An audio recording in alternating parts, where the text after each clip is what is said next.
Timar Kenya Police obedo joloch tielo mokwongo bang' tuke mag adhong e liga maduong' pacho ka manobagi county ma Vihiga. Timar Police noyudo points 30 e tuke mane oywayo timbe maromo 15. Tim mar jolweny mar Kenya Defence Forces notieke thuolo mar 2 gi points 21 ka tim mar Prisons notieke thuolo mar 3. Shafi Hassan Bakari mane okawo loch kata kidieny mar featherweight olero ni kata odoko ni tim mar Police ni kod jotugo mabeyo.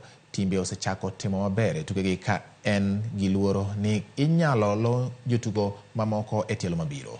Tielo mar 2 biro bagi county ma Siaya tok jumbe 2.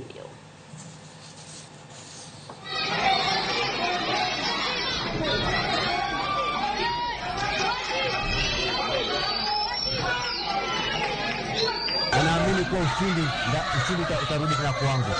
So hiyo ni lengo langu na namuomba Mungu sana nipe ushindi tena. Tuko na teams kama 15 hivi kutoka counties zote huko nchini, na hii ni ligi ya kwanza na mara ya pili tutapeleka kule Siaya.